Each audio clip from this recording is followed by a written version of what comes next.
You're listening to the radio from the post-apocalyptic wasteland. If the static isn't eating me, I am. My name is whatever the dial remembers tonight. I'm speaking into a microphone that used to announce weather and traffic and now announces ration runs and lost names. Listen close. This is what the world looks like when the rain gives up. The sky had one job and it failed spectacularly. For years it stopped pretending to be blue. Now it sits like a bruise, a permanent, swelling red that hangs low and makes the sun look like an apology. Heat sits on the land like a hand that never leaves. Rivers that once sang through cities are buried under dust, their beds cracked open like old wounds. Where water ran, there is salt and salt smell, and the wind has learned to taste like old bones. Cities turned into fossils. I walked down a highway last spring that used to crawl with honking mouths of steel. The lanes were split apart, asphalt folded like old paper. Skyscrapers stand as blackened scaffolding. Their windows stared out like empty sockets. The mall I used to haunt with cheap laughter is a skeleton, mannequins still locked in poses of frozen life, clothes stiff with dust. Bridges sagged and snapped, turning once familiar routes into riddles of rubble. Suburban lawns have become dunes. The maple in front of my old house is a stump of charcoal. Landmarks are metaphors now, half-remembered names with no maps. The change didn't come all at once. It was a long, slow betrayal, summers stretching teeth, winters giving up their mercy, storms arriving late and angry. Farms failed first, then the grocery stores. Containers sat at ports like beached whales because the engines that moved them died. Supply chains are myths. The factories that fed us became furnaces of rust. You can still find stacks of canned food in basements and beneath collapsed shelving. But more often we find memories of food, labels and lids, and the ghosts of recipes. The institutions that used to hold us together, local governments, courts, the endless paper tangles of regulation, they eroded like clay in the rain. Authority mutated. Some towns kept mayors who refused to leave their office, and then slowly turned to rulers of nothing. Others elected new orders by whoever could keep lights on and clean water flowing. There are enclaves now where people try to rebuild something like civility. Gardens fenced with scavenged metal. Schools teaching children how to read by candlelight. A council that meets and argues until the candles burn down. And then there are the other kinds. Raider packs with names and flags and rules carved into bones. Men and women who trade in fear and food and rule by the loudest gun. Survivors organize themselves in small, wired networks. We trade on radios and runners and old postal tricks. There are barter towns where people exchange medicine for rain catchers, where a single battery can buy you a month of shelter. There are doctors who keep hidden clinics and librarians who hoard paper like treasure. There are scavengers who ram into the bones of the old world, prying copper out of collapsed transformers and stealing the last working gizmos. Trust is currency. The richer you are, the less likely you are to spend it. Nature did what nature always does when given the space. It kept changing. The dust is its new tide. Dust storms roll in like armies with no commanders, wiping markets clean, filling lungs with glass. The wind carries stories now, broken wire reports of towns swallowed up, names of people who walked north and never came back. Sometimes, when the air is still and the generator hums soft, you can hear a far-off mechanical groan, a seed bank opening in some forgotten cold vault, or an old pipeline settling under the sun. Small miracles still happen, but they are rare and fragile, and we learn to name them quick. What's left of the old world's comfort are the radios, not the glossy apps or satellite news, but battered sets powered by bicycle wheels and hand cranks and solar pucks. A radio station, even a 30-watt transmitter in a basement, is a cathedral now. We gather by it, sometimes in person, often in spirit. Messages cross empty miles. We have 2 liters. Need antibiotics. Looking for a teacher with a flashlight. Do not travel Route 9, raiders at mile marker 12. The radio keeps time, it keeps names, it makes us less alone. The social rules are new and sharp. You don't go out after dusk unless you have purpose. You don't trust food left on the curb. You barter more in favors and looks than in goods. We invented strange rules to live by. Always check the water twice. Never leave a child by the open window. If you find a sealed book, bring it to the library keeper before you read it at home. These rules are small prayers stitched into everyday movement. They save lives sometimes. They don't save everyone. I hear the fear in the silence between transmissions. There's a jaggedness to hope now. It exists, but it is cautious and wearied. People still plant seeds in tin cans and tell stories to the children about a sky that used to be blue.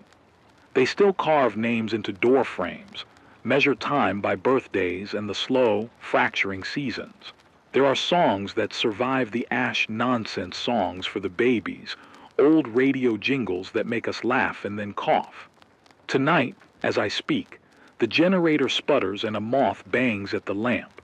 Beyond my window, the city is a silhouette of broken geometry. In the distance, I can hear the hollow rhythm of something, maybe a group moving, maybe just a clock skipping. There is a kind of nervous anticipation that lives here as a permanent companion, a low current beneath our days. We wait for storms and rumors in equal measure. We wait for rain like it is an act of grace. This is the setting, a world unmade, stitched together with scavenged kindness, fear, and the thin, persistent song of the radio. If you are out there and you can hear this, know that someone remembers the names of things and keeps saying them aloud so they do not disappear. Keep your ears open, keep your hands ready. The rules are strange, but they work. They still call me a voice. Some nights that feels like a good thing, a role, a job, a use. Other nights it feels like the last thing of me that hasn't been burned away.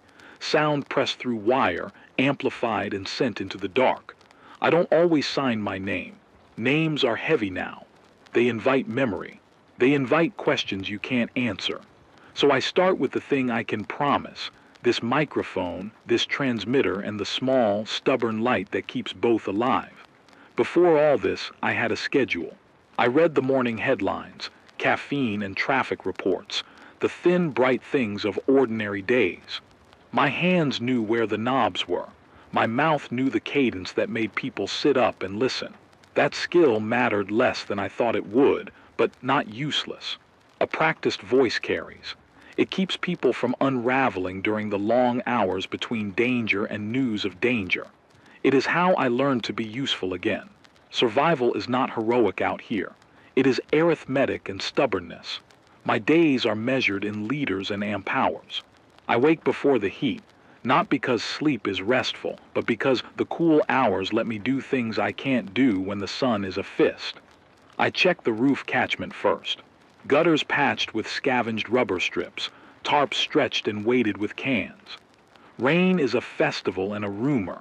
It visits rarely, but when it does, the whole settlement becomes a choir of tin and grateful cursing as people haul buckets and empty tarps into barrels.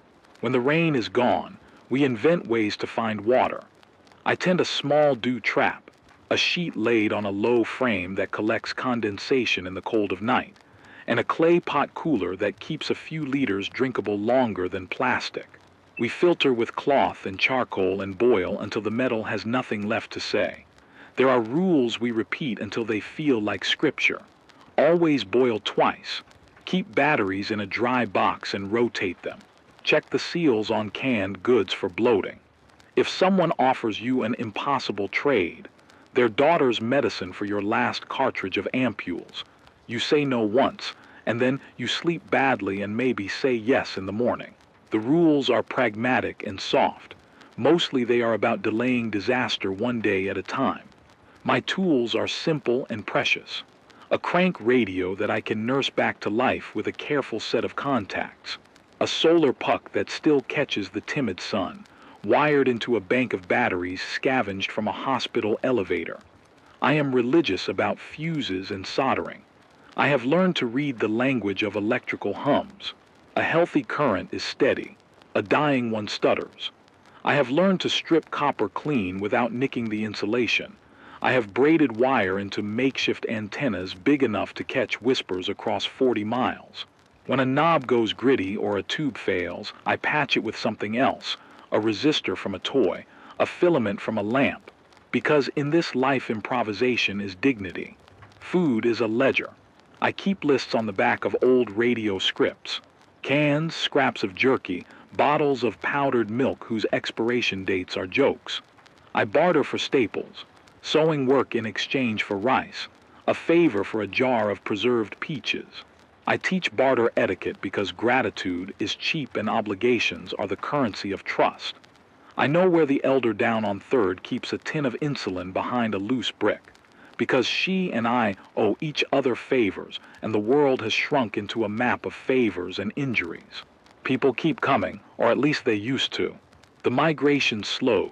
The highways that once carried families choked with abandoned cars and the faces of the lost. I remember crossing the river when it was still a rumor that it might return. A band of us on a raft patched with billboard vinyl, the kind of desperate joy that feels like a betrayal because you are happy in front of someone dying. I lost my brother that night. He went to secure the prow and never came back. I have clips of his laugh on an old cassette, and I play it sometimes when the room is too quiet, just to remind myself he existed. Loss is a chorus in my head. My parents' house is a collapsed joke of plaster and memories. The photograph of my sister, once pinned to the fridge, now reads like a relic, a face without context. There are names I carry like stones. Sometimes I think carrying them keeps me heavy enough to stay put. Sometimes I think they are the only ballast left to keep me from floating away into a man who knows only the mechanics of surviving. What keeps me moving is not a grand principle. It is shame and duty in odd measures. Shame because I survived when others did not, that primitive animal reflex of, why not me? Duty because someone has to say the names and count the days and report where the water barrels are full and where the raiders moved in. There is a responsibility in being the voice. I tell people when the North Road is safe. I announce lost children. I relay medicine requests. Each transmission stitches a nervous safety net across a landscape of fractures. People answer back. They call in with news, a child born behind burned plywood, a band of scavengers making camp on the old university lawn. Sometimes they curse me. Sometimes they weep into the microphone. Sometimes they sing. Connection is an old drug. Even the smallest human contact, a knock on the door, a letter found stuffed in a hollow of a fence post, a voice over the static tastes like sugar. I have courted strangers into alliances and watched them leave with my food and my patience. I have learned to be kind enough to be human and sharp enough not to be used. There are nights when I let someone sit beside me and listen, and we trade stories until the generator purrs and the coffee goes cold. Those nights make the coming days bearable. I keep records. Paper is fragile and treasure-like. I bind lists of names and coordinates and resources, and pass them to the librarian in town, a woman who believes in maps with an almost religious fervor. We've got a small archive now, radio logs that might mean something to someone looking back, or to us when the memory gets thin. I write with a slow hand because it keeps the muscles from fraying. My log entries are a mix of utility and confession. 3 liters to the West Drum, 2 children on the East Road, raids at dusk, and then sometimes a private note, found a blue shoe. Remember to call Miriam.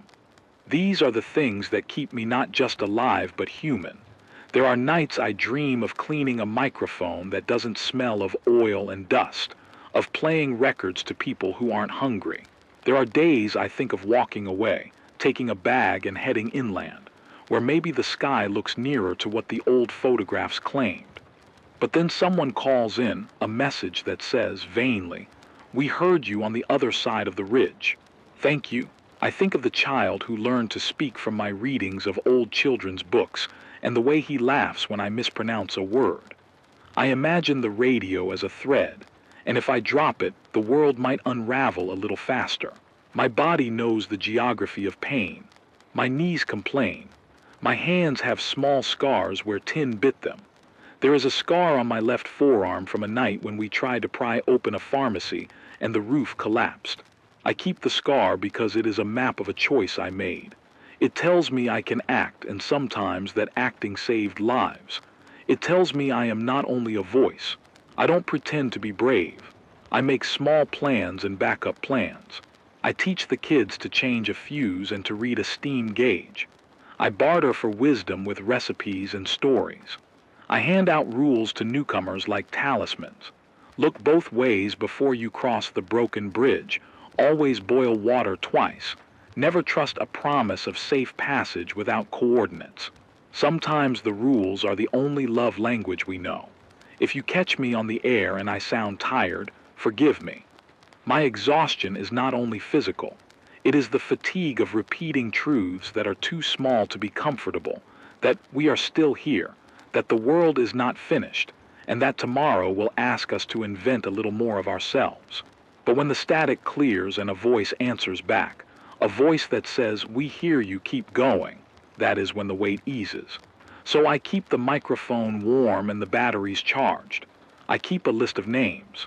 I read the weather, which is now rumor and intuition, and I feed what I can into the pockets of this battered community. There is no grand plan to save the world. There's only the daily act of choosing to be useful. If that sounds modest, it is because it is. But modesty in this place is revolutionary. My name tonight, if you insist on one, is whatever the dial remembers. Call me that, or don't.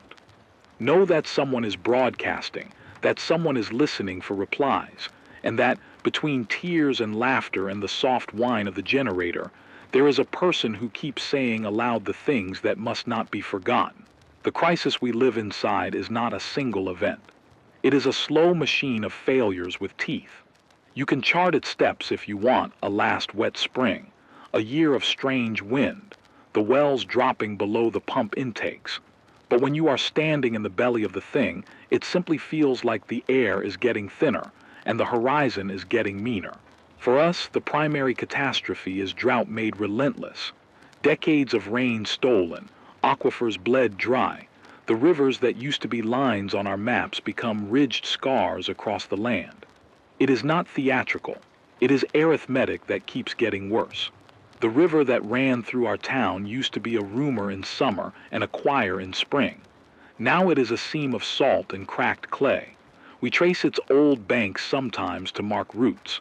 The bed is a corridor of glassy mud and collapsed reed. The beds of other rivers are either anemic trickles or long, dead hollows. Wells used to cough up water when you wound the handle. Now the handle comes around and the bucket returns a smell you remember from rot. The municipal pumps run, then they don't. The pipes thicken with mineral and sediment and then break. Where water used to be abundant, there are only debt and rust. We are facing a feedback loop we barely notice until the loop bites. The soil dried, plants died back, and then the land's albedo changed. The surface reflected heat differently, warming local air, desiccating more moisture. Heat stayed longer. Overnight cooling became a rumor. Heat and drought make vegetation more flammable, and when fire comes it changes the soil, baking it, making it less able to hold the tiny rains that do fall. The wetlands went quiet and never learned to come back. Underground aquifers were pumped faster than they could refill. Old wells were drilled deeper and deeper until the pumps were words we only read in the manuals of abandoned tractors. The climate mechanics are not poetry to us, they are a ledger. When the planet's average temperature drifts up, evaporation skews the whole hydrological cycle. Rain that used to fall as steady, seasonal generosity now comes in furious, short bursts that run off and do not soak the land. The jet streams shift. Weather systems stall, and when a storm stalls over one place, it starves every place downwind. We feel it as less rain, more heat, and an unfamiliar cruelty of seasons. Sudden scorching in what used to be spring, nights that fail to cool, dust that tastes like iron. I am not a scientist, but I have read and I have listened to people who used to be called climatologists. We learned the words together: megadrought, aridification, groundwater depletion, feedback loop. Those words are the new swear words we use at market. Survival becomes harder every day because the available resources slide under our hands. Water is the obvious currency, but it is not the only one.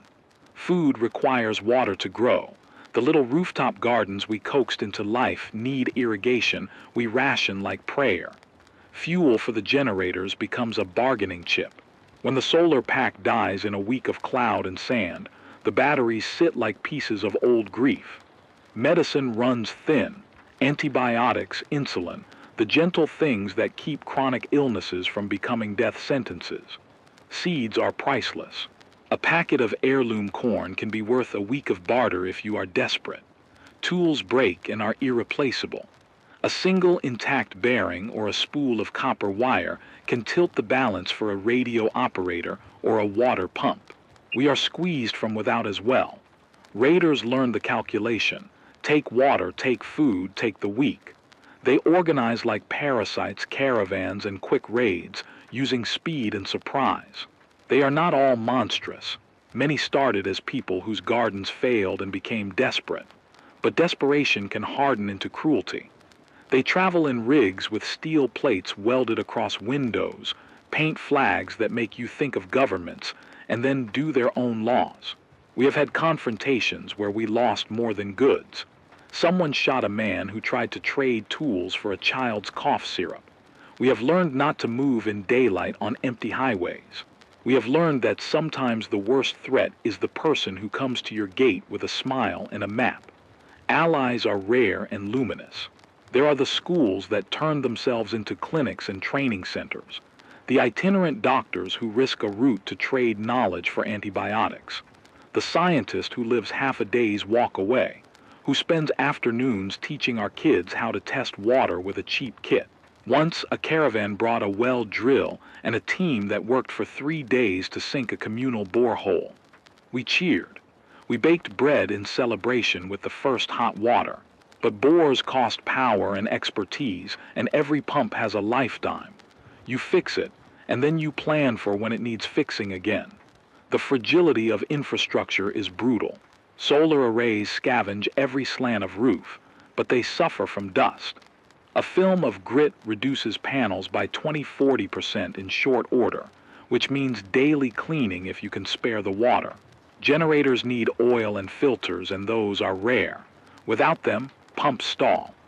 Old municipal piping was never intended to sit empty for years. When it rusts, a leak can render a whole distribution system useless.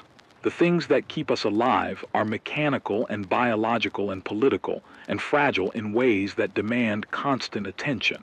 We face slow infection too. Stagnant water becomes a vector for disease. When the rain finally falls in a hard burst and runs off the baked soil, it brings with it debris, rust flakes, and sometimes chemicals from old industrial sites. We learn to test water and to filter it with charcoal and coffee filters and the cloth masks people tie. Boil twice. That is rule number 1, repeated until it is a lullaby.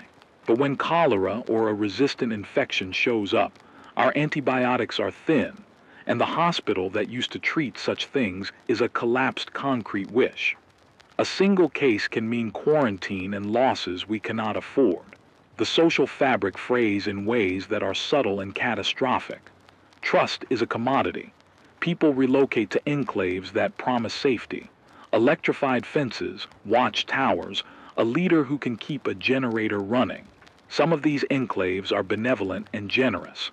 Others are feudal systems reframed as security. Food and water become levers for control. Where once a civic job implied a paycheck, now a municipal official might hold the keys to a reservoir and demand obedience. We barter with names and favors. I will tell you the state of the East Road if you let my apprentice learn to solder at your workshop. You owe me a favor. We write it down on paper that we hope will outlast us. Those human dominoes are what make every choice heavier. When the East drum runs low, do we ration the school, the infirm, or the guards? When a band of weary refugees arrives at dusk, claiming their children are sick, do we open the gate? Every decision is a moral calculus with physical consequences. The people who sit in council are not judges. They are risk managers with knives in their pockets. We also have the slow violence of resource depletion.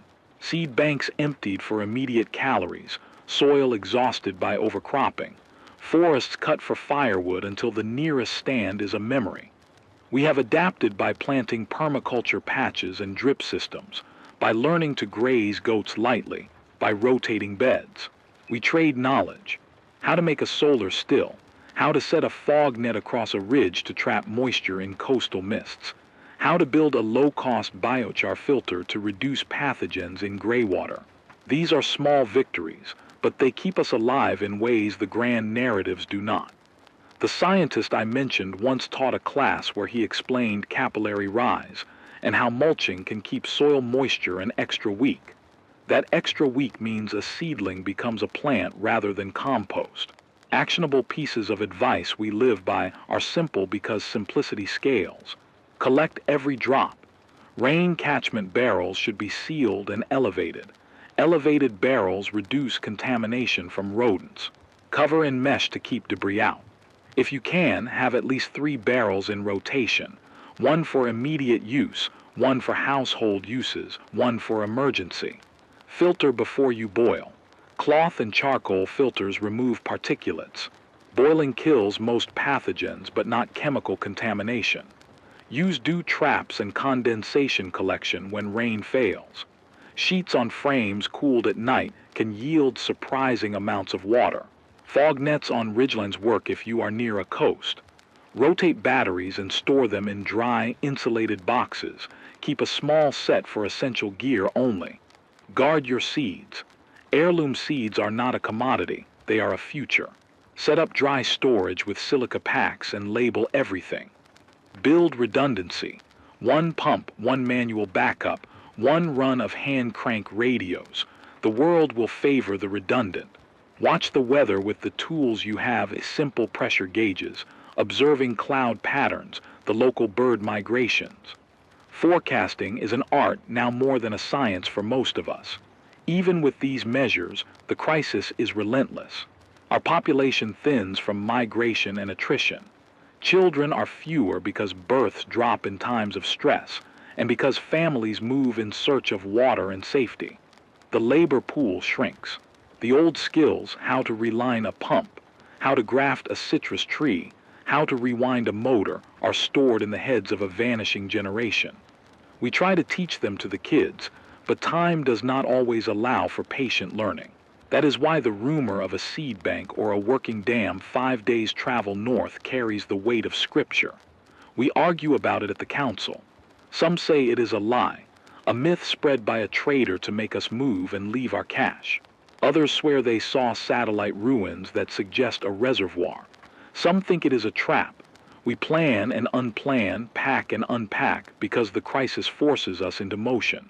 Being still can be death. Moving can be worse. Tonight, the immediate horizon is worse than rumors. Our eastern bore's pump has started to stutter, a grinding that smells like worn bearings and the faint metallic whisper of overheating copper. The mechanic who can fix it is sick with a fever, and his antibiotics are 2 days' worth at best. The raiders have been more active in the last moon. They have learned which settlements do not shoot to kill and have adjusted their tactics accordingly. The sky looks like a bruise on a bad night, and the wind carries a taste of baked earth. We have an incoming dust front in 2 days if the barometer holds. That dust front will strip the panels, choke lungs, and make the night a wash of grit. So we do what we always do. We make a plan that is 3 parts practicality and 1 part stubbornness. We jury-rig a bypass to reduce the load on the failing pump. We schedule shifts to clean panels twice a day. We ration the water further and hold a town meeting to decide whether we send a team to the north for the rumored reservoir. We patch the radio, because if we must negotiate for our lives, we should have a voice. The crisis is not a single villain.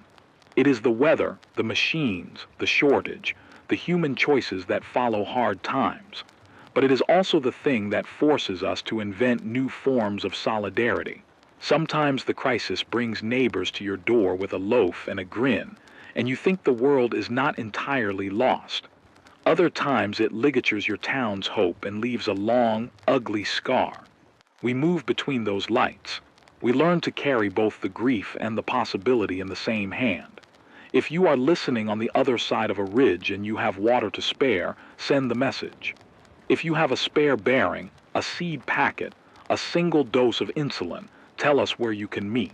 The crisis will last. Our tools will break. The weather will be cruel. But the worst thing would be to let this be the end of our conversation. Keep your eyes on the horizon and your hands on the tools. The drought is patient. Our errors need not be. You hear the shift in my voice before I say anything. The generator is steady but pinned near the edge, and my hands are tired from tightening bolts that will loosen again. There is a weathered kind of panic that rings through a radio voice. Not the wild shout of someone losing it, but the taut, worn chord of someone who has to plan for catastrophe and wake everyone else up in time. We are moving into the part of the story where the world closes in. It starts with the little, practical things. The Eastern Boar's pump, the one that has been feeding half the settlement for 2 years, started to stutter last week. It makes a sound like an old man trying to clear his throat, a grinding, a small metallic cough. The mechanic, Jonah, tells me the bearings have worn and a seal is gone. He says the copper windings smell hot when he gets close. He has one spare bearing and a handful of washers, and the rest will have to come from the old factory 2 valleys over.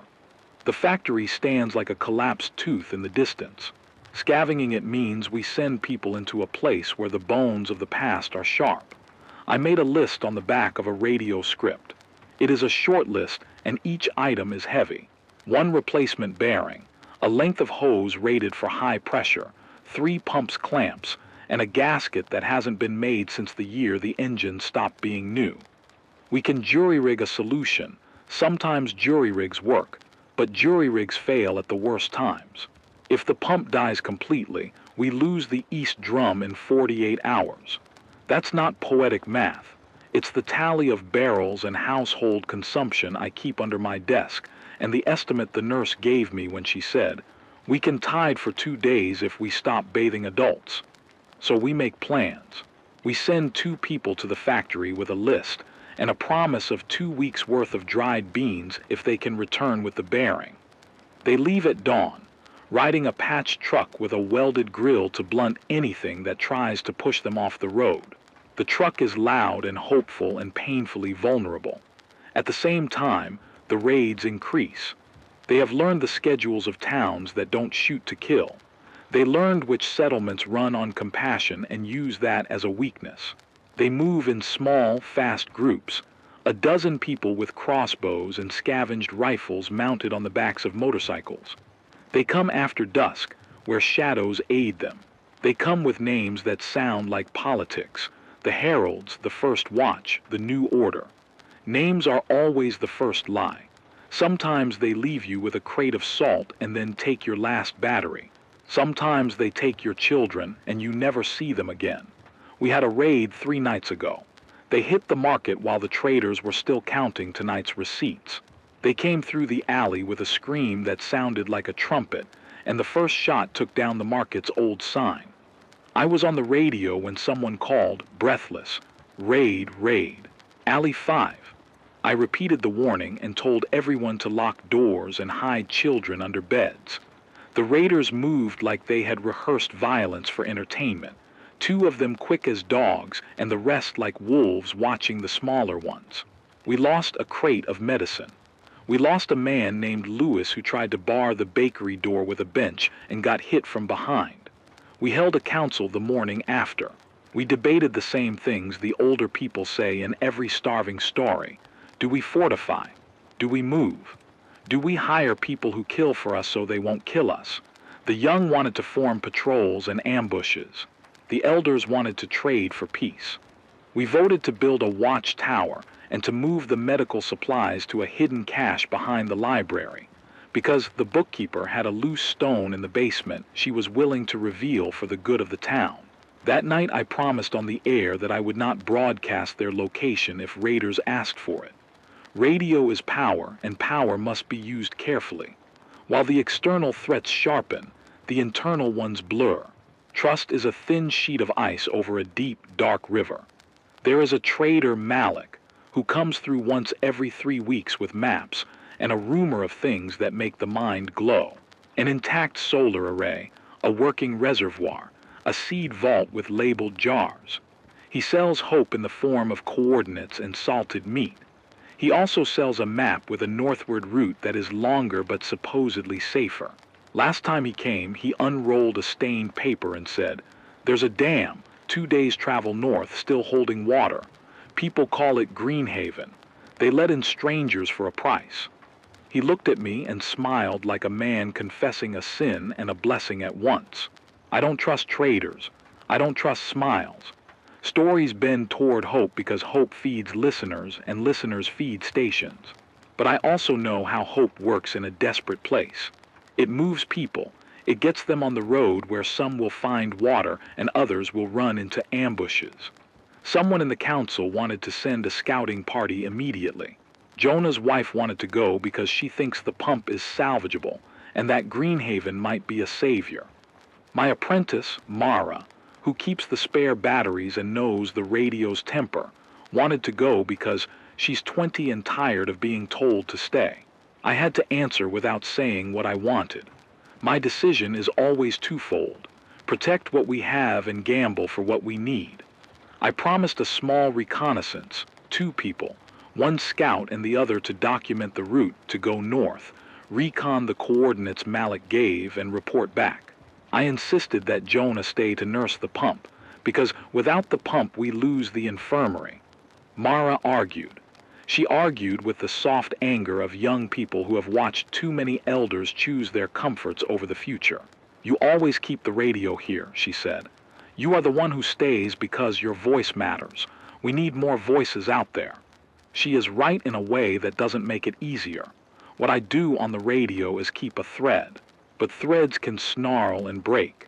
I also have a ledger that is patient and brutal. The town cannot survive a dead pump and a thinned food cache. So I sent out Jonas and Lena to scout. They left with 2 canteens, a small compass, and a prayer. The mystery of Greenhaven hangs like a rumor in a damp shirt. There are fragments, Malik's map, a scratched note found in the mouth of a dead courier that reads, "If you find this, take East Road to 23, look for Red Pine, then ask for Keeper." There are satellite doodles on someone's cracked tablet showing a pale blue near a cluster of dead pixels. None of it is proof. The rumor is like a plant that grows quickly when you pour a little water on it. People either believe because they must, or they refuse because the world has shown them too many lies. Meanwhile, the practical problems multiply. The dust comes in fierce sutures now, a grinding that makes cleaning solar panels 4 times a day necessary if you want even half power. Every cleaning costs water we cannot spare. The generator's oil is down to 1 can. The last time we used all of it for a pump sprint, the reservoir gave us 3 extra days at the cost of a week of barter reputation. Medicine is stretched thin. I have 2 doses of broad-spectrum antibiotic left and a half supply of insulin. If Lewis had not died, he would have bled out on the cobblestones. I sometimes go to sleep with my hands smelling of blood and oil. There is also a creeping paranoia that turns neighbor into enemy and back again, and that is the most dangerous thing because it is slow and stealthy. One morning, a stranger came to the gate with a child's shoe in his hand and said, "I think I found where your people buried their water." He had a voice that was too soft. The council spoke with him and his story changed in the telling, as stories do. He wanted to trade the location for food and shelter. We accepted him as a refugee because we could not bear the look on the child's face. He stayed for 3 nights and then left the day after someone noticed a jar missing from the medicine store. The thief had been him, but we couldn't prove it until 2 days after he vanished. The community's trust thinned a little more. Trust is not only about keeping goods. It is about telling the truth when lives hang in the balance. I once told a group to head west because I had heard the road clear, and a family took that route and walked into a burned stretch where raiders waited. The memory of the small girl's face haunts me. I replay every transmission like a record, looking for a skip I could have fixed. At night I work the radio until late. I listen for distant transmissions, for the flares of other voices. The static is full of half notes. A laugh, a sob, the sound of someone reading aloud from a book they found, the hum of a generator that might be a town or might be a single man's lantern. I get calls from people who want to move and people who want to die quietly on their own terms. I take them all. I file what I can. My log grows and grows, a thin paper river of coordinates and names and favors owed. The rising action is also personal. Mara and I have our disagreements. She wants action and resents my staying. She wants to go north and find Greenhaven because she believes that the radio is not enough to rebuild life. She thinks the radio is cowardice dressed like duty. Sometimes she is right, sometimes I am. Our arguments are private and sharp. I worry that she will leave one day with a pack and a fury and never return. That would be one more name I could not keep. Jonas and Lena returned after 4 days with a story that read like a prayer and a warning. They said they saw a ridge with standing solar panels and a spill of water that looked too neat to be natural straight lines where water pooled into tanks. They described a garden like a patch of green stitched into a dry map, and they met someone who called themselves a keeper and handed them a tin seed packet with an emblem. They also saw watchtowers and men who did not smile. They said they did not go closer because the men had cameras and dogs. Jonas found a black plastic marker with the initials GH scratched on it. He brought back the marker and a single green leaf. If Greenhaven exists, it is not a miracle that will roll into town on a wagon. It is a fortress. It is a place that will ask for something. Memories of the caravan that brought the well drill tell us that nothing in this new economy is free. If we trade the last of our beans for access to their reservoir, will we starve next winter? If we keep our beans, will our children die of thirst this summer? These are the calculations that make the radio voice hard and thin. We move through decisions like menders patching a net in a storm. Every choice picks winners and losers in ways that do not always match our ideals. So we prepare. We strengthen the cache. We move the medical supplies deeper into the library vault. We set watch shifts. We teach more people to solder and to read a pressure gauge. We mark the trucks with a code that says, "Not a target," and hope that codes mean anything to those who use violence. We plan a delegation to go north if the council votes yes, and I keep broadcasting. I read the weather even when the weather is mostly rumor. I announce the comings and goings and the names of the missing. I hold the fragile little ceremonies of the dead on air, a name, a remembered joke, a request that someone plant a seed in their honor. It keeps us human. The rising action tightens because the world tightens. The pump coughs louder. The raiders hit with greater frequency. The rumor of Greenhaven turns into a decision that must be made now or never. The next steps will decide whether we stay and hold this fragile, stubborn gram of life, or whether we walk toward a rumor and risk everything for a chance at real water. The town votes tomorrow. The bearing for the pump is either found in a factory and returned, or the east drum goes silent. Tonight the wind is sharp and the sky is bruised. I can hear the sound of boots on the far street, maybe traders, maybe raiders, maybe just people walking because they cannot sleep. I stand at the window and listen. The radio sits warm on the desk. My hands itch to reach for the microphone and say, "Everyone hold on," which is both instruction and prayer. We are moving now. The story will not be the same after tomorrow.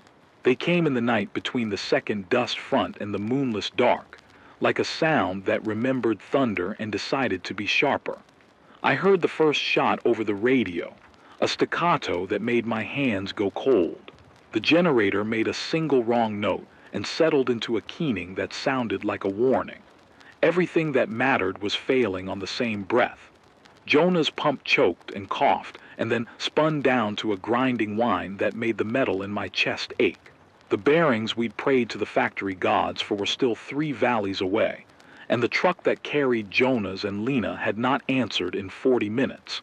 The market screamed in the alley, a man yelling about raiders, a child sobbing, the crack of a window. And somewhere beyond the last rag of skyline, a wall of dust was rolling in, a slow brown wave that would strip panels, clog lungs, and make the night an abrasive thing. It all felt accidental in the way catastrophes do, as if coincidence had learned to be cruel. The raiders moved with the practiced brutality of a thing that had rehearsed hunger. They split into teams and ran the alleys by sound, because sound gives a town away, and ours had given itself away for years with the noon intrusion of the market and the tired stamp of boots. We had watchtowers but not guns enough. Men and women with slings and crossbows and an old 12 gauge we kept for locking doors. I spoke into the mic and my voice tried to be calm. Lock doors. Get children to the basement. Keep a towel over the vents. The town complied with that mechanical obedience that comes when fear is not yet despair. At the same time, Jonas's voice came in raw over a side channel, breathless. He and Lena had gone north and found the place Malik had pointed to. They saw panels, neat tanks, gardens that made their mouths dry with envy. They'd been noticed. Cameras, men in vests that looked too new, a fence with a simple sign. GRENHAVEN, keepers. Jonas whispered that they had nearly been taken, but had slipped back with a scrap of black plastic with GH carved on it and a seed taped to the inside of a scrap of paper. He said, "They barter in living things in time." Then the feed cut. Static swallowed his last words. The same night a truck with plate numbers blurred by years of mud pulled up to the market and unloaded a man with a uniform that had been stolen from another life.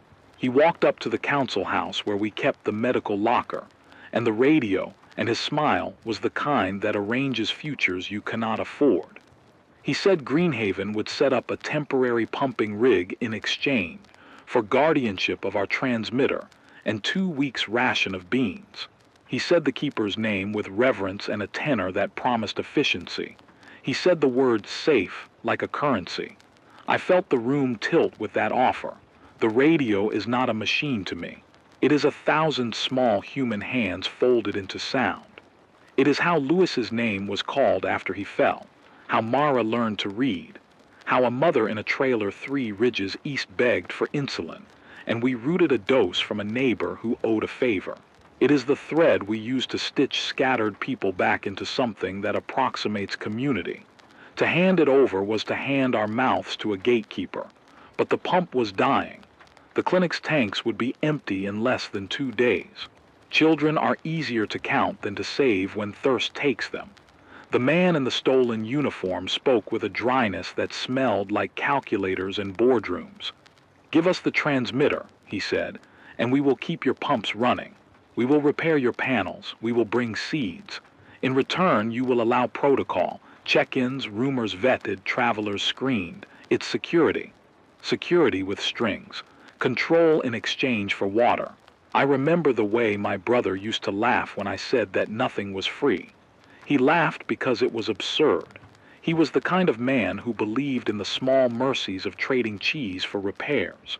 I had been naive once. I had let hope be a currency, and it had cost me a man on a raft. This time the calculus burned at the edges of my hands, a transmitter or the clinic, a microphone or the children's water. My voice on the air was a thing that could be handed and bought and sold. I thought of giving it up like giving my name away.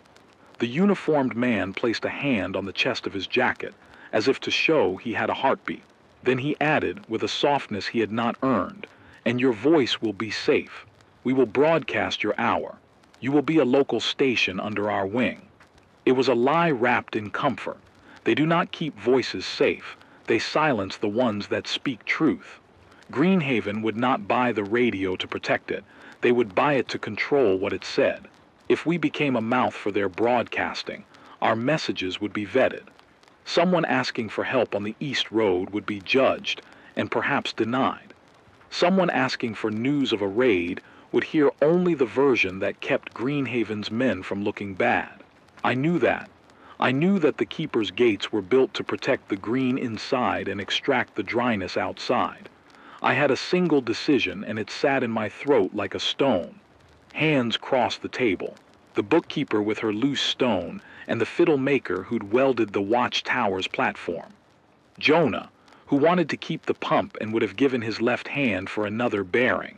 Mara, who wanted to take the radio and run north to pry open Greenhaven with her own 2 hands. The council looked to me because I broadcast, and because the town's decency liked to imagine I had a plan. I did not. I had only a spool of wire, a map, and a memory of losing names. The plan that rose up in me was less clever than it was plain. Keep our water in our mouths both. It was a foolish plan, perhaps, and it would require me to do the unthinkable. I agreed to trade a delegation, a bearing, 3 weeks' rice, a single spool of copper in exchange for a look into Greenhaven, a promise to examine their pumps and consider trading more if they kept their word. I handed across the ledger where we keep favors, and a man took it with clean hands that were used to such exchanges. The man's eyes flicked to the radio like a vulture surveying an old nest. He tasted our desperation and found it sweet. As bargaining happened, the raider attack escalated. They hit the bakery where Lewis had fallen, and the watchtower lost its first pole. Our people made a stand at the library, where the medical cache was hidden behind a loose stone. Children were ushered into the steam room under the school. Elders fastened themselves to chairs and refused to be moved. I spoke on the mic until my throat was raw. I read names. I called shifts. I told people where to move, because even a voice that does not change the physical threat can change the choreography of survival. Then came the thing I had not accounted for. The emissary from Greenhaven, sensing our weakness, stepped into the chaos and offered me a soldier's bargain. "Give up the transmitter to us now," he said, "and we will station men here tonight to defend against the raiders." He thought defense would buy his leverage. He thought protection would be enough to make us grateful. He had not counted on the simple arithmetic of trust. You cannot fortify what people already feel is stolen. I looked at my hands. They were the hands of someone who had soldered wires with a boy who no longer exists. They were the hands that had wiped Lewis's blood. I considered the sound of the microphone, the way it warmed when I leaned close. And then I made a choice that felt like a confession. I would not give them the mouth. Not as currency, not as leverage, not as propitiation. Instead, I did something sharper. I turned the transmitter on, and I used its last reserves to speak across every channel I could reach, not to plead, not to promise, but to warn. I broadcasted the coordinates Jonas had whispered, but I did not call them a prize. I said Greenhaven's name and what the emissary had promised, and I read the ledger I had just signed aloud so everyone could hear the trade for what it was. I named the men who would stand in our streets tonight, and the price they intended to levy. I told other towns what Greenhaven offered and the terms of their protection. I made sure the other broadcasters could hear, the ones we had wired into like a thin web, and I begged them to pass the message. Truth travels faster than rumors when you shout it into the dark with a microphone. The emissary's face went red as I spoke. He had imagined a silence that would become his. I turned the microphone toward him and said plainly, "If you want our pumps and our people, you can take them. But if you take the voice, you take the way people can call for help when you do not keep your word. We will not be your mouth." Outside, the raiders hit the outer stacks. Jonah's face, white with the dust storm's approach, was a map of exhausted courage. Mara put her hands on my shoulder for a second and then left to help at the gate, because courage is contagious and she was full of it. We fought with slings and trapped nets and a jury-rigged alarm that made a terrifying clang when tripped. People used whatever they had. A frying pan, a bolt of scrap, the moral conviction that this was their town. The emissary's face went red as I spoke. He had imagined a silence that would become his. I turned the microphone toward him and said plainly, "If you want our pumps and our people, you can take them. But if you take the voice, you take the way people can call for help when you do not keep your word. We will not be your mouth." Outside, the raiders hit the outer stacks. Jonah's face, white with the dust storm's approach, was a map of exhausted courage. Mara put her hands on my shoulder for a second and then left to help at the gate, because courage is contagious and she was full of it. We fought with slings and trapped nets and a jury-rigged alarm that made a terrifying clang when tripped. People used whatever they had. A frying pan, a bolt of scrap, the moral conviction that this was their town. The choice I made burned the transmitter. I had used more power than we could afford to send that public ledger of truth. In the act of broadcasting everything, I exhausted our batteries and fried the final amplifier. The mic hissed and died like a small animal breathing its last. On the desk, the light died and a silence fell that felt like a hand over a mouth. It was then that Greenhaven moved. Their men, who had watched our exchange with the clinical patience of merchants, withdrew. Perhaps they had not expected such public shame. Perhaps their strategy depended on quiet negotiation and not on being named on the air. Perhaps they feared the way other towns would respond. Or maybe they simply calculated that the teeth of a town in open mutiny were not worth the risk tonight. The raiders, seeing a town that would not yield, circled and then receded with curses. They took a few things, a week's worth of sugar, a crate of salted fish, but they left before dawn, leaving smoke and the smell of burnt rope. In the morning we counted losses. A man dead, a bakery shuttered, scabs of metal gone. We counted blessings. The pump had not died completely. Jonah rewired it enough to pull another week. The truck that carried Jonah's and Lena limped in with oil-streaked faces and a bearing clenched between Lena's teeth like proof of faith. They had not bargained with Greenhaven. They had been turned away when they tried to trade for parts. They had seen the keeper's watchtowers and had chosen to come back. Our transmitter was silent. The town had its water for now, the bearing was returned, and we had kept our voice. But the cost was not small. I had fried the only amplifier we had that could push our signal to the wider net. I had used truth as a weapon, and then burned the blade. Sitting at the desk in the gray afterstorm light, I held the microphone in my hands as if it were a relic. I thought of my brother and of Lewis and of Jonah's wife and the child who had learned to speak from my readings. I thought of the ledger and the emissary and the way the world keeps trying to measure salvation in things you must give away. My reckoning was not a lightning bolt. It was a slow, quiet certainty that some things, names, songs, the ability of a stranger to call for help and be heard, were worth more than a store of beans, more than a temporary pump. If Greenhaven wanted to be a god that measured people by obedience, they would not have our voice. We had chosen mutual risk over comfortable bondage. We had chosen to be imperfect and loud rather than silent and safe. The radio was broken, but the town was not. People will fix things. We are good at that. We will jury-rig another amp, scavenge a tube from the blackened skeleton of a factory radio, trade a week of watch with the traveling tinker. Words travel even when the machine is still. Jonah's and Lena had seen the green and lived, and that news would travel by foot if it could not travel by air. At the center of the noise and the dust and the aftermath, I felt the thin thread of something like clarity. The crisis had not ended. Greenhaven still existed. Raiders still prowled. The drought was patient, but we had survived a night when everything coaxed us to sell our mouths for water. I had made a choice that would bloat and curdle in council debates and in people's sleep, and perhaps in the end would cost us more than we wanted to pay.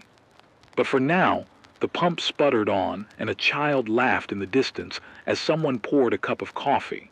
I took the broken microphone and set it down like an altar.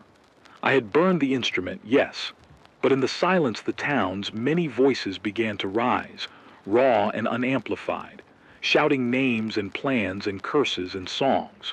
They were louder than the dead wire. They were human. I had thought my duty was to keep us connected. In the end, my duty had been to keep us ourselves. The morning after was quieter in a way I hadn't expected. The dust had done its worst and then paused, leaving everything with a matte film, like a photograph gone sepia. People moved slower. not from exhaustion alone, but because there was something tender to do to pick up the pieces and account for what had been lost. We counted the dead and the living in the same breath. Louis buried under a blanket stitched from old shirts, 3 crates of medicine gone, a bakery shuttered with its last loaf still warm in the oven. We counted blessings too. The pump still spun with a crooked life. Jonah had the bearing clamped in place, and Jonas and Lena limped back with proof that Greenhaven was real, and that the men behind its fence were not angels. My mouth felt dry from the night's shouting. I walked the streets and listened to the small rituals of repair. Someone swept the market. Someone pried a salvaged hinge into place on the library door. Mara walked beside me, carrying a coil of wire that she'd refused to let me hoard. She did not speak much. The space between us was not anger anymore. It was occupied by the work we shared. She gave me a look, the kind that asks permission without using words, and I nodded. It was enough. The council met at noon in the same square where we debated before the attack. Voices that had been small in the aftermath were louder now. There were accusations. Why did we not take the emissary's offer? Why did the broadcaster burn the transmitter instead of bargaining? There were bitter practicalities. How long can Jonah keep the pump alive? Who will trade for the next can of oil? Some said I had been reckless, that I had used up our only leverage. Others said I had done what needed to be done, kept our voice from being bought and silenced. No verdict came that satisfied everyone. Democracy in a dry world is messy and smells like sweat. The physical consequences were immediate. The amplifier we had fried was dead. The cokes on the roof had arced, and some of the tuning coils were ruined. We scavenged the skeleton of an old public address system from the school and took parts that looked promising.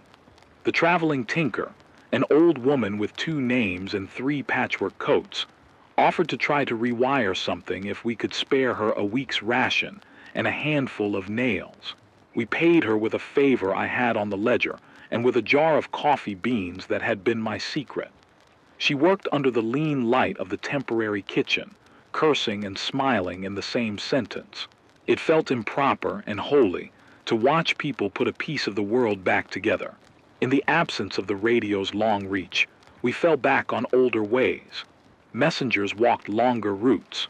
Runners, young, quick, and fearless, became our living network. We set up a chain of rendezvous along known routes, and every evening a man from the next settlement would come with news and a hand of keys. The town learned to use its feet again, and that was both humbling and stabilizing. People visited one another. Where messages had been text and time-stamped affidavits, they became conversations and shared tea. That intimacy had a cost, more danger on the road, but it also restored something fragile, the look on someone's face when they heard your news in person. Greenhaven's shadow remained. We did not hear from the emissary again, nor did their men linger after they saw that we would not be easily muzzled. Still, the word traveled. Greenhaven was careful and well armed.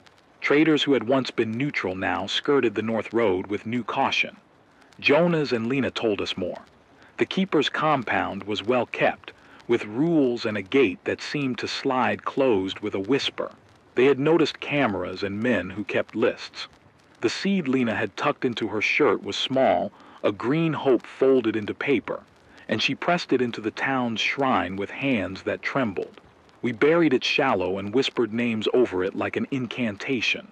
Louis, Miriam, the child with the laugh. The emotional tally was heavier. I replayed that night in my head, the ledger read aloud, the emissary's face, the microseconds when the town could have chosen differently. The choice to speak had a price.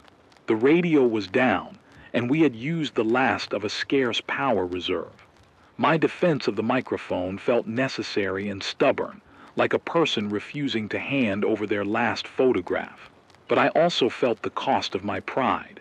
If the radio's signal had reached further that night, maybe other towns would have responded quicker. Maybe a broker with an amplifier would have shown up. Maybe not. I could talk myself into any version of what-ifs. That was useless. The important thing was the present. The town was still intact, people were still breathing and work lay ahead. In the days that followed, life settled into a new, sharp rhythm. We barricaded vulnerable places. We taught a dozen more people to solder, and we organized a rotation to keep watch at the perimeter.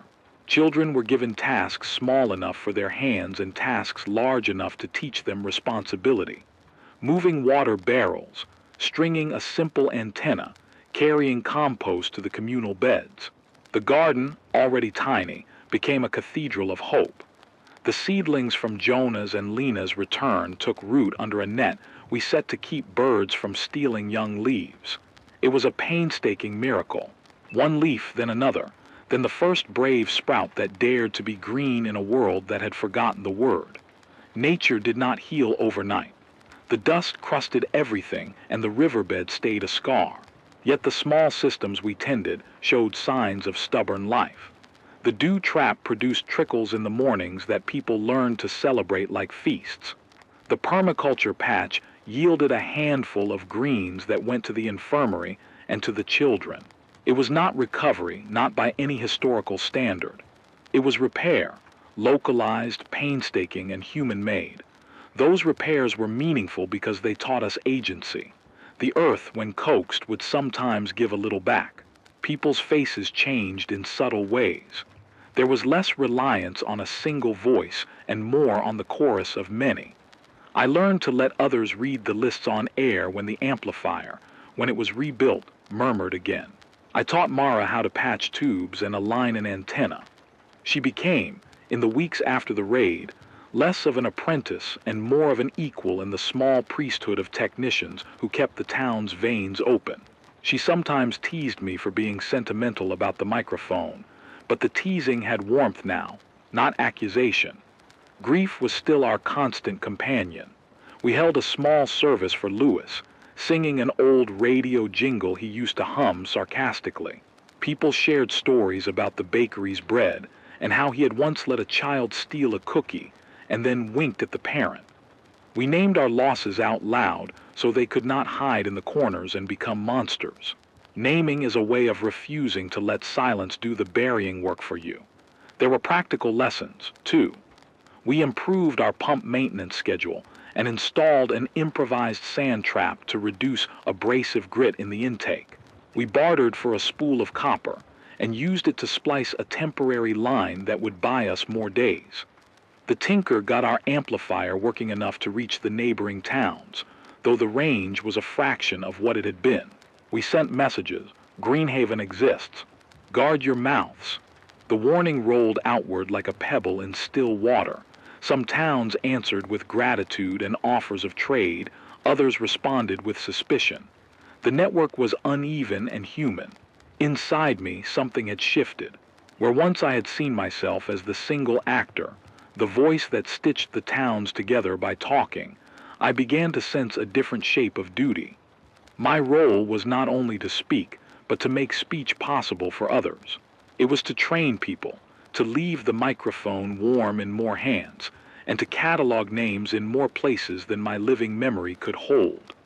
I started a small archive in the library, printed copies of logs, maps with routes marked in pencil, lists of favors owed and repaid. Paper is fragile, yes, but it outlives a single throat.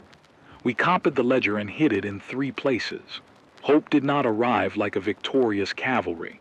It was a sequence of modest things, a bearing that fit, a seed that sprouted, a child's laugh in the market, the tinker's grin when a solder joint held. Those moments accumulated into a sense that we could keep going. The cost of choosing to be loud, to refuse to sell our voice, was paid not in immediate wealth but in a slower security. A town that had elected, however messy, to keep its agency. I do not pretend the future is brighter. Raiders will return. Greenhaven will continue to be a threat or a temptation to other towns. The drought will not lift simply because we hold onto a microphone. But the falling action of that night was not a retreat into defeat. It was a reconfiguration of how we would survive. We traded a piece of comfort for a piece of truth. We stumbled, we fixed, we learned. On the evening the tinker finished the amplifier patch, I climbed back to the rooftop with Mara to test the antenna. The sun was a dull coin sinking behind the desert's rim. We cranked the new rig and heard, at first, only the static and then a voice thin, wavering but unmistakable from a settlement 2 ridges away. "We heard you. Stand firm." I pressed the broken microphone to my lips, and this time I did not make the radio my whole story. I let others speak. We read names aloud together. Lewis, Jonas's brother, Mara's teacher, the child with the laugh. We said them as if speaking names could anchor the world. The air was full of dust, and the sky remained a stubborn bruise. But voices carried again, not as a single bright filament, but as a braided rope. We held onto one another with it. That, for now, was enough. The night the radio died, I thought I had lost more than a machine. I thought I had lost the simplest way we had of calling to one another across the broken map. I expected silence to slide in like a thief and take everything that depended on being heard. What I found instead was louder and more complicated. People walking farther, hands learning new trades, names being written down in more than one place. The radio's absence hollowed us out and then made room for a different kind of chorus. I do not pretend we are saved. The drought is patient. It keeps coming back in new clothes. Raiders still pick their moments. Greenhaven still sits up north, a promise and a threat wrapped in wire and tidy gardens. The pump will wear again. Bearings will need replacing. Medicines will run low. The future is not kinder because we set our jaw and refused a bargain. It remains, stubbornly, a ledger of scarcity and choice. But something changed inside me and in the town. The crisis taught us, painfully, that freedom is not only the absence of hunger or thirst. It is the ability to speak and to be heard when it matters. I spent years thinking my voice alone was the thread that stitched scattered people into a web. After the raid and the emissary and the burned amplifier, I learned that 1,000 small voices can stitch something stronger. We taught runners to carry messages. We made the library's ledger redundant and secret. And we trained a dozen hands to solder and read a gauge. I started an archive not because paper can solve drought, but because names written in 3 places survive better than a single throat. Hope has been quieter than I expected. It does not arrive blazing like a parade. It comes in the seed returned from a scouting trip, in a bearing clamped just tight enough to make the pump sing for another week, in the tinker's grin when a solder joint held. It comes in Mara's laugh when she finally stripped a burnt wire without swearing. It comes in a child who, having learned to read from my taped stories, tells me the end of a book in her own words. Those small, stubborn things add up. They do not undo what's been lost, but they prove, again and again, that repair is possible. I have changed too. I used to measure myself by the range of my signal and the size of the net I could weave. Now I measure in how many people I teach to carry the net when I cannot. I measure in how often the microphone is left warm in someone else's hands.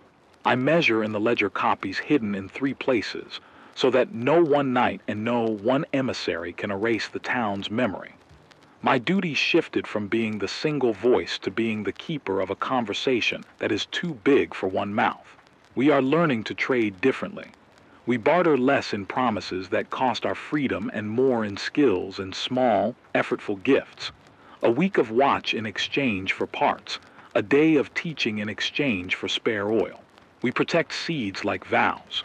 We build redundancy into things that matter, a pump, an antenna, a root. Redundancy is boring work, but it is reliable work. It has saved us more than heroics ever did. The world outside our boundaries remains a hard teacher. The sky is still a bruise most days. The riverbed still yawns. Yet the little systems we tend, do traps, permaculture beds, sand traps for pumps, work sometimes, and that is everything. Nature's return, if it comes at all, will be slow and uneven. We prepare for that slowness by keeping our hands skilled and our expectations small. When a seed sprouts, we celebrate like it is a salvation because, in a way, it is. If there is a final thing I want to leave you with, a message for whoever happens to hear this, for those I have never met and those who will outlive my voice, It is this: guard your voice. Speak truth in public, even when it costs you comfort. A people who can call for help and name what is happening are harder to enslave than those who barter silence for short-term comfort. Teach someone a practical skill today. It will outlive you. Show someone how to change a fuse, how to patch a hose, how to boil water twice. These are small miracles in this world. Keep multiple records. Names and favors and roots copied and hidden in different places make memory communal. Paper is fragile, but 3 copies are stubborn. Value seeds and bearings alike. 1 packet of heirloom seed and 1 well-fitting bearing are both future bets. Treat them as such. When you can, choose solidarity over safety that costs others their speech. Safety bought by silence is not safety at all. I am not innocent. I have bargained and I have refused. I have been coward and stubborn and generous, sometimes all in the same hour. The truth about survival is this: we make choices with the information we have, and then we live with the consequences. We get better at making those choices when we are honest with one another, and when we practice the small things that keep bodies and hands and memory intact. So keep your ears open. Keep a little light on for strangers who might be friends. Teach a child to change a fuse.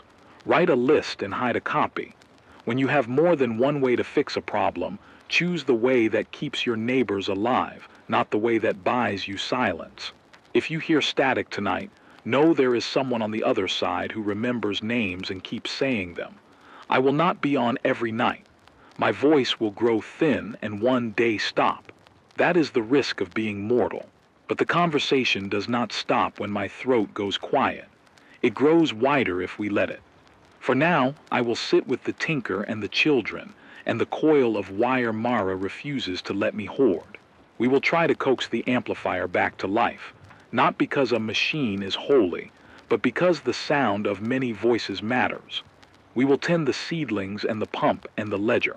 We will listen for footsteps on the road and for laughter in the market. We will keep saying the names. Stay alive. Stay human. Keep your hands skilled and your mouths honest. The world may be unmade and remade in new shapes you cannot yet see. But as long as we keep calling to one another, there is a chance that the next chapter will be written in our own hands.